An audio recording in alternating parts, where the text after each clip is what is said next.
Bonjour mesdames, messieurs, Mathieu Paquette qui vous souhaite la bienvenue à ce 11e épisode de la série Rangers TV, le premier épisode de 2020. Alors au nom de toute l'organisation des Rangers de Montréal-Est, je vous souhaite de passer une très bonne année 2020.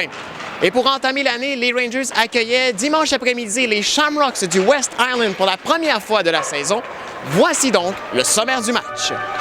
Début de match assez difficile pour les Rangers. Nicolas Kakouras écope d'une punition dès les premiers instants, ce qui permet à Bailey Morissette de marquer dès les premières secondes de l'avantage numérique. C'est 1-0 West Island.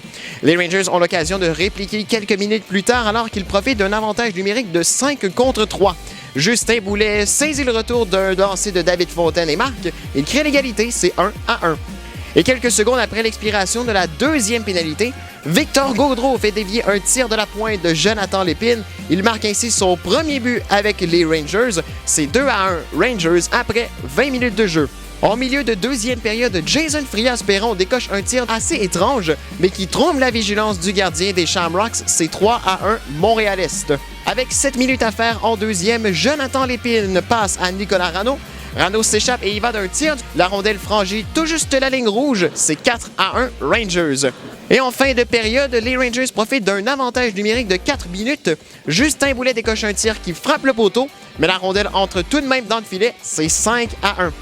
Et avec 3,9 secondes à faire en deuxième, Christopher Pounder saisit son propre retour et marque son deuxième but en autant de matchs. C'est 6-1 Rangers. Il n'y aura aucun but en troisième période. Les Rangers qui remportent donc ce match par la marque de 6-1. Une deuxième victoire consécutive pour les Rangers. Voici donc les entrevues d'après-match chez les Rangers. En compagnie de l'entraîneur-chef Gianni Cantini. Gianni, première victoire cette année, deuxième victoire consécutive et c'est quand même assez convaincant cet après-midi. Comment tu as trouvé le match aujourd'hui? Effectivement, honnêtement, c'est un match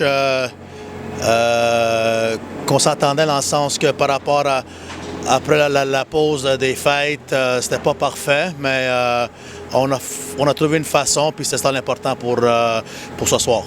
En début de match, ça n'a peut-être pas été votre meilleur début de match. Les 5 premières minutes, on vous semblait un peu chancelant. Vous avez écopé d'une pénalité, les Shamrocks ont pris les devants. Mais par la suite, vous avez eu un avantage numérique de 5 contre 3 et vous avez concrétisé pour ensuite créer l'égalité et prendre les devants. Est-ce que ça a été ça le point tournant du match d'aujourd'hui? Je ne sais pas si c'est le point tournant.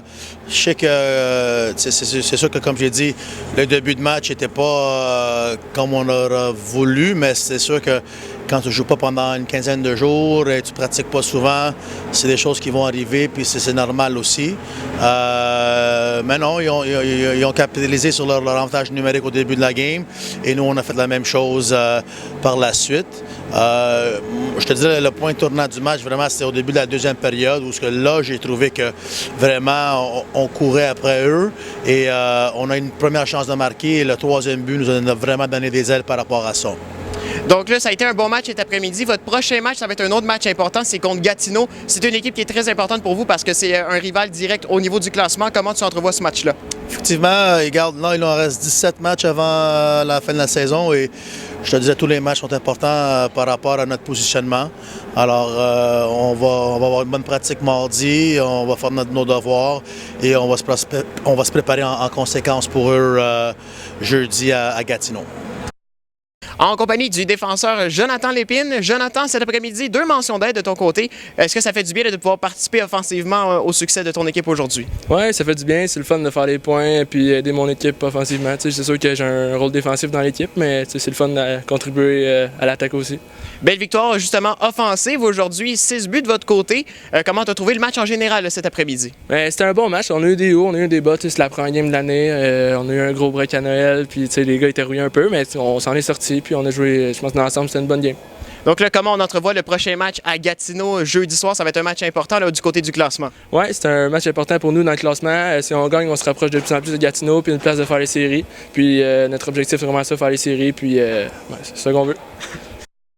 En compagnie de l'attaquant Jason Frias-Perron. Jason, victoire assez convaincante cet après-midi contre un adversaire qui était quand même assez prenable. Comment tu as trouvé le match aujourd'hui?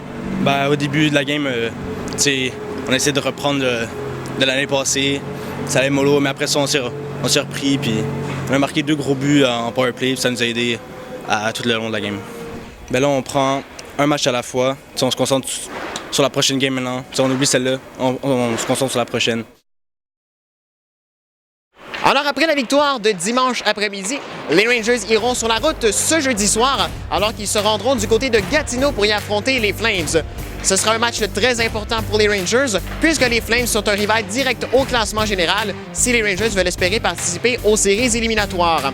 Et par la suite, dimanche prochain, le 12 janvier, les Rangers accueilleront les Inuks de Granby, ici même à Montréal-Est, sur le coup de 16h. Alors voilà, mesdames, messieurs, pour ce qui est du 11e épisode de la série Rangers TV. Sur ce, ici Mathieu Paquette qui vous dit merci et à la prochaine!